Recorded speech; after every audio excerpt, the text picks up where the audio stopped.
In August 1227, the most terrifying military machine in human history suddenly stopped in its tracks. The Emperor of the Universe was dead. At his death, Genghis Khan commanded a territory defying comprehension.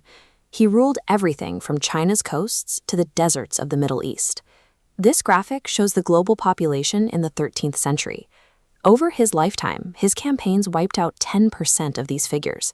That is roughly 40 million human beings erased from the earth.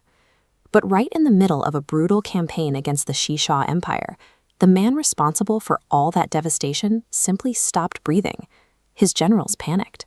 A dead leader meant a vulnerable, fractured army. To prevent a collapse, they initiated an absolute blackout. They loaded his body onto a cart and drove it back to Mongolia, executing every single civilian and soldier they passed along the road to ensure no one lived to tell the secret. Once he was in the ground, they drove thousands of horses back and forth over the memorial site. They flattened the earth to erase any trace of a grave, cordoning off the area and calling it the Ik Korig, the Great Taboo. By destroying the physical evidence of his death, the Mongol commanders created an information vacuum. They wanted to preserve his godlike status. Instead, history filled that void with rumors, leaving us with a massive historical mystery to solve today. The most dramatic theory involves a captive queen named Genghis. When her kingdom of Xi fell to the Mongols, she was surrendered to Genghis Khan as a spoil of war. Legend says she took her revenge on their wedding night. Depending on the version of the story, she either poisoned his drink, struck him with a hidden dagger, or delivered a lethal bite, avenging her fallen people. Historians almost universally agree this is a poetic myth. It is a fictional justice invented by a conquered population who desperately needed to believe that a tyrant eventually paid for his crimes. If we move past folklore, the investigation turns to biology. We have to consider whether the warlord who survived decades of combat was brought down by an invisible pathogen.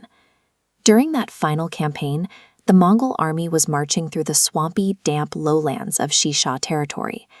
This specific environment introduces infectious diseases, like typhoid or the bubonic plague, as highly probable suspects. This schematic breaks down the medical evidence.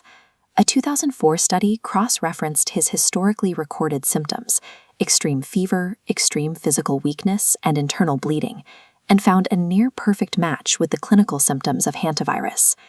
The primary carriers for hantavirus are the massive rodent populations native to the Central Asian steppes, right where the Mongol troops were pitching their camps. The environment and the symptoms align perfectly, but without a physical skeleton to test for DNA, the medical theory remains unprovable.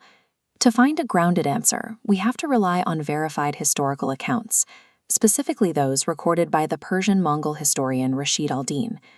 He documents that in the winter of 1226, the emperor was hunting when his horse suddenly bucked, throwing him violently to the frozen ground. At his advanced age, the impact was catastrophic. He suffered severe internal trauma and shattered ribs. In the 13th century, there was absolutely no medical procedure to repair that kind of internal damage. His generals begged him to stop and recover, but he refused to show any vulnerability. He climbed back onto his horse and pushed his army forward for another entire year, fighting through agonizing pain as his internal injuries slowly worsened. The Emperor of the Universe was brought down by the untreated trauma of a simple fall, combined with the limits of his age.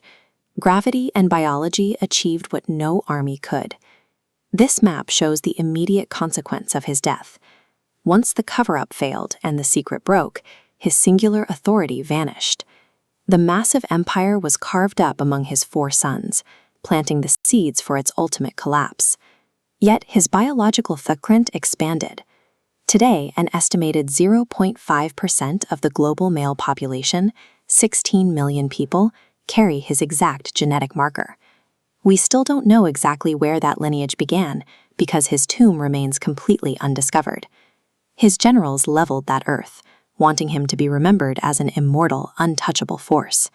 The very secret they tried to keep confirms the truth they feared most.